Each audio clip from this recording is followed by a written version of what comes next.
அனைவருக்கும் வணக்கம். 9 கிரகங்களின் ராஜ கிரகமான சூரியன் ஜூன் 15ஆம் தேதி அதிகாலை 4:27 மணிக்கு ரிஷப ராசியிலிருந்து மிதுன ராசியில் நுழைகிறார். மிதுன ராசியில் சூரியன் பிரவேசம் ஆனி மாத பிறப்பை குறிக்கும். ஜூலை 16ஆம் தேதி இரவு 11:19 வரை புதனின் ஆட்சி வீடான மிதுன ராசியில் சஞ்சரித்து அதற்கு பிறகு கடக ராசிக்கு செல்கிறார். மிதுன ராசியில் இவர்களுடைய சஞ்சாரம் தனுசு ராசிக்காரர்களுக்கு எப்படிப்பட்டதாக இருக்க போகிறது என்பதை பற்றி தான் பார்க்க போகிறோம்.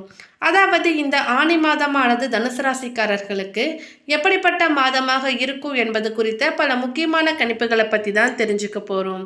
எனவே தனுசு ராசிக்காரங்க பதிவை பார்த்துட்டு இருந்தீங்கன்னா தொடர்ந்து பார்த்துட்டு வாங்க.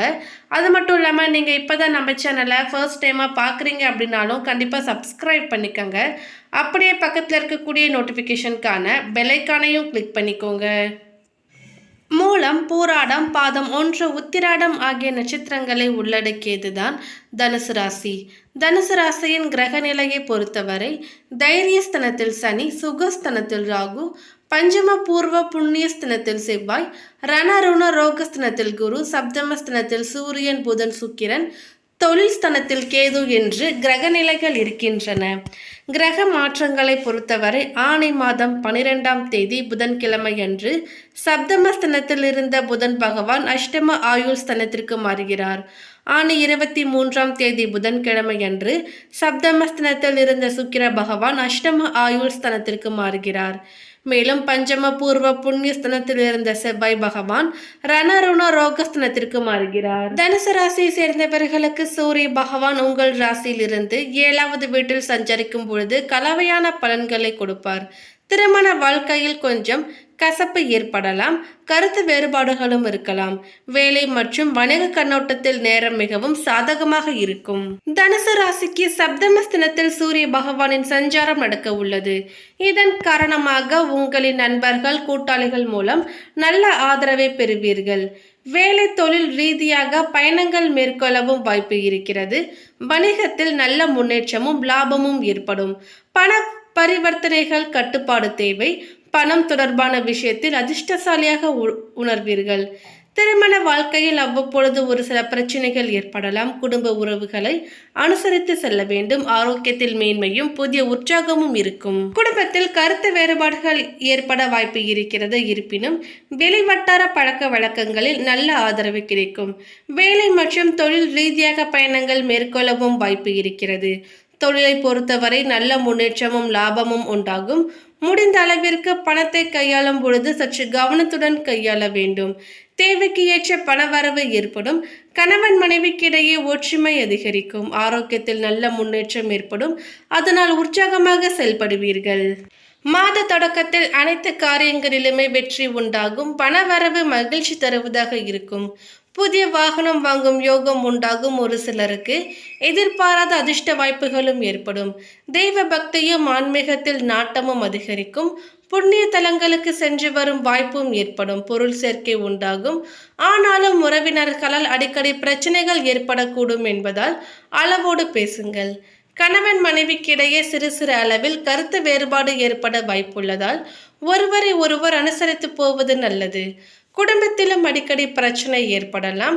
நண்பர்களிடம் எதிர்பார்க்கும் உதவிகள் கிடைக்கும். நண்பர்களால் வாழ்க்கையில் நல்ல திருப்பங்களும் ஏற்படும். அலுவலகத்தில் பதவி உயர்வு, ஊதிய உயர்வு போன்ற சலுகைகளும் கிடைக்கும். ஆனாலும் பணிச்சுமை அதிகரிக்கவே செய்யும். சக ஊழியர்களும் உங்கள் பணிகளுக்கு உதவிகரமாக இருப்பார்கள். ஒரு சிலருக்கு வேலையில் இடமாற்றமும் ஊர் மாற்றமும் ஏற்பட வாய்ப்பு உண்டாகும். தொழில் வியாபாரத்தில் மாத முற்பகுதியில் விற்பனை அதிகரிப்பதுடன் லாபமும் படிப்படியாக உயரும். ஆனாலும் முன்பின் தெரியாதவர்களுடன் ஒப்பந்தம் செய்து கொள்ள வேண்டாம். ஷேர் மூலம் ஆதாயம் வரும். குடும்பத்தை நிர்வகிக்கக்கூடிய பெண்களுக்கு குடும்பத்தை நிர்வகிப்பதில் சற்று சிரமம் இருக்கவே செய்யும். பொறுமையை கடைபிடிப்பது நல்லது. வேலைக்கு செல்லக்கூடிய பெண்களுக்கு வேலை சுமை சற்று அதிகமாகவே இருக்கும். இந்த ஆனி மாதத்தில் சூரியன் மிதுன ராசியில் பிரவேசிக்கிறார். மிதுனம் என்பது காலபுருஷ தத்துவப்படி 3ஆம் பாவம். அதாவது வெற்றி பெறுவது, நினைத்த காரியங்களை நடத்தி முடிப்பது, இளைய சகோதரத்தை குறிக்கும். புதன் வீடாக இருப்பதால் புத்தி கூர்மை, அறிவு, ஆற்றல், படித்த மேதைகள், கணக்கு வழக்கு தொடர்பு கொள்ளுதல், நீண்ட தூர பிரயாணம், சாதுரியமாக பேசுதல், சாமர்த்தியமாக நடந்து கொள்ளுதல், இயல், இசை, நாடகம், காதல், நகைச்சுவை போன்ற பலவிதமான தன்மைகளை உள்ளடக்கியது மிதுனம். மிதுன ராசியில் எந்த கிரகமும் நீச்சம் பெறுவதில்லை, உச்சம் பெறுவதில்லை. ஒரு ராசியில் எந்த கிரகமும் நீச்சம் பெறாமல் இருப்பதே அந்த ராசி சுத்தமான ராசி என்று கருதப்படுகிறது. அப்படிப்பட்ட ராசியில் தான் சூரியன் பிரவேசிக்கின்றார். தனுசு ராசிக்காரர்களுக்கு உங்கள் ராசிக்கு 7ஆம் வீட்டில் சூரியன் பிரவேசிக்கிறார். இது அருமையான யோக காலகட்டம். 9ஆம் அதிபதி 7ஆம் வீட்டில் இருப்பதால் கணவன் மனைவிக்குள் இருந்த பிரச்சனைகள் நீங்கும். சோர்வாக இருந்த உங்களுக்கு சுறுசுறுப்பு அதிகரிக்கும். பகைவர்கள் நண்பர்களாக மாறுவார்கள். குறிப்பாக உங்கள் வாழ்க்கையில் எவ்வளவு பெரிய சங்கடங்கள் வந்தாலும் 7ஆம் கட்டத்தில் இருக்கும் சூரியனின் ஒளி உங்கள் ராசியை பிரகாசிக்க செய்வதால் அடுத்தவர்கள் உங்களுக்கு உதவ அவர்களே முன்வருவார்கள். நீங்கள் கேட்காமலேயே மற்றவர்களுக்கு உங்களுக்கு உதவ முன்வருவது மிகப்பெரிய யோகத்தையும் செல்வாக்கையும் கொண்டு வரும். குரு பகவான் 6ஆம் வீட்டில் அமர்ந்து நோய், எதிரி, கடன் போன்றவற்றில் சற்று தாமதமான பலன்களை ஏற்படுத்தினாலும்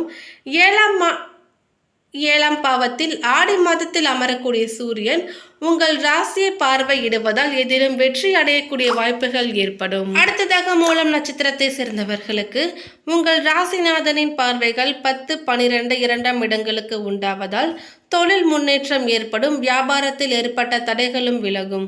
உத்தியோகத்தில் இருந்த பிரச்சனைகள் முடிவிற்கு வரும். எதிர்பார்த்த இடமாற்றம் கிடைக்கும். ஒரு சிலருக்கு புதிய பொறுப்பு வந்து சேரும். வீடு, இடம் வாங்குவதற்கான செலவுகளும் ஏற்படும். குடும்பத்தில் சுப நிகழ்ச்சிகள் நடைபெறும். வரவு அதிகரிக்கும். கடந்த காலத்தில் ஏற்பட்ட நெருக்கடி விலகும். மாதத்தின் பிற்பகுதியில் செவ்வாய் 6ஆம் இடத்தில் சஞ்சரிக்க இருப்பதால் நீண்ட நாட்கள் பிரச்சனைகள் முடிவிற்கு வரும். வழக்கு விவகாரங்களும் சாதகமாகும். உடலை வாட்டும் நோய்களும் விலகும். நம்பிக்கையோடு செயல்பட்டு நினைத்ததை சாதிப்பீர்கள். 3ஆம் இடத்தில் சஞ்சரிக்கும் சனி ஜூன் 19 முதல் வக்கிரம் அடைவதால் இதுவரை அவர் வழங்கிய நற்பலன்களை இனி அவரால் வழங்க முடியாமலும் போகலாம். மனதை அலைப்பாய விடாமல் எதிர்காலத்தை நினைத்து செயல்படுவதால் சங்கடங்கள் விலகும். அடுத்ததாக பூராடம் நட்சத்திரத்தை சேர்ந்தவர்களுக்கு சுகஸ்தனத்தில் ராகு, 7ஆம் இடத்தில் சுக்கிரன் என்ற நிலையால் மனதில் அவ்வப்பொழுது தடுமாற்றம் உண்டாகலாம். ஒரு சிலருக்கு காதல் அரும்பும் என்பதால் எதிர்ப்பாளினரிடம் எச்சரிக்கையாக இருப்பது நல்லது. குருவின் பார்வை குடும்ப நிலையை பாதுகாக்கும். எதிர்பார்த்த பணவரவையும் வழங்கும். செய்யும் தொழில் லாபத்தை ஏற்படுத்தும். உத்தியோகத்தில் எதிர்ப்புகளை அடைய வைக்கும். சப்தம சூரியனால் ஒரு சிலருக்கு இடமாற்றம் ஏற்படலாம். எந்த ஒன்றிலும் குழப்பத்திற்கு ஆளாகாமல் செயல்பட்டால் நினைத்தது நினைத்தபடி நடைபெறும். ஜூன் 19 முதல் சனி வக்ரம் அடைவதால் இதுவரை எளிதாக நிறைவேறி வந்த முயற்சிகளில் தடை தாமதம் ஏற்படலாம். மாதத்தின் பிற்பகுதியில் உங்கள் பூர்வ புண்ணிய அதிபதி 6இல் சஞ்சரிப்பதால் நன்மைகள் அதிகரிக்கும். நீண்ட நாள் பிரச்சனைகள் முடிவிற்கு வரும். உடல்நிலை, மனநிலை சீராகும். வழக்குகளும் சாதகமாகும். வியாபாரம், தொழில் விருத்தியாகும். போட்டியாளர்களும் விலகி செல்வார்கள். அடுத்ததாக பாதம் 3 உத்திராடம் நட்சத்திரத்தை சேர்ந்தவர்களுக்கு உங்கள் ராசிநாதன் 6இல் சஞ்சரிப்பதுடன் 3இல் சஞ்சரித்து உங்கள் முயற்சிகளை எல்லாம் வெற்றியாக்கி வருவார். சனி பகவான் ஜூன் 19 முதல் வக்ரம் அடைவதால் உங்கள் முயற்சிகளில் அதிக கவனம் செலுத்த வேண்டியிருக்கும். இதுவரை எளிதாக நடந்த வேலைகள் எல்லாம் இனி உங்கள் முயற்சிக்கு ஏற்ப நடைபெறும்.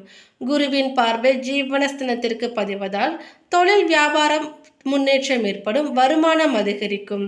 விரயஸ்தனத்தை பார்ப்பதால் எதிர்பாராத செலவுகள் ஏற்படலாம். ஒரு சிலருக்கு புதிய சொத்து, வாகனம் வாங்குவீர்கள். குடும்பத்தில் சுப நிகழ்ச்சிகள் நடைபெறும். தனஸ்தானத்திற்கு குருவின் பார்வை பதிவதால் வரவு அதிகரிக்கும். எதிர்வரும் செலவுகளை உங்களால் சமாளிக்க முடியும். எத்தனை பிரச்சனைகள் ஏற்பட்டாலும் அதிலிருந்து உங்களால் விடுபட முடியும். நெருக்கடி நீங்கும்.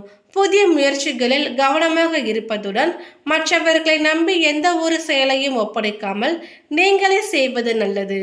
மாதத்தின் பிற்பகுதி உங்களுக்கு யோகமாக இருக்கும். எதிர்பார்ப்பு பூர்த்தியாகும். நெருக்கடிகள் எல்லாம் விலகும். மேலும் பரிகாரமாக வியாழக்கிழமைகளில் நவகிரகங்களில் இருக்கின்ற குரு பகவானுக்கு மஞ்சள் மலர்களால் அர்ச்சனை செய்து வழிபடுவதும், சனிக்கிழமைகளில் அனுமனுக்கு அர்ச்சனை செய்து அனுமன் சாலிசா படிப்பதும் நன்மையை தரும். சந்திராஷ்டம நாட்கள் ஜூலை 6 இரவு முதல் ஜூலை 7, 8, 9 காலை வரை. சாதகமான நாட்கள் ஜூன் 23, 26 மற்றும் 28, ஜூலை 2, 4, 11 மற்றும் 15. மேலும் இந்த தகவல் உங்களுக்கு பிடித்திருந்தால் லைக் பண்ணுங்க, ஷேர் பண்ணுங்க. இது போன்ற பல சுவாரஸ்யமான கணிப்புகளை நீங்க தெரிஞ்சுக்கணும்னா எங்க சேனலை சப்ஸ்கிரைப் பண்ணிடுங்க. மேலும் நோட்டிஃபிகேஷனுக்கான பெல் ஐக்கானையும் கிளிக் பண்ணிக்கோங்க. தேங்க்யூ.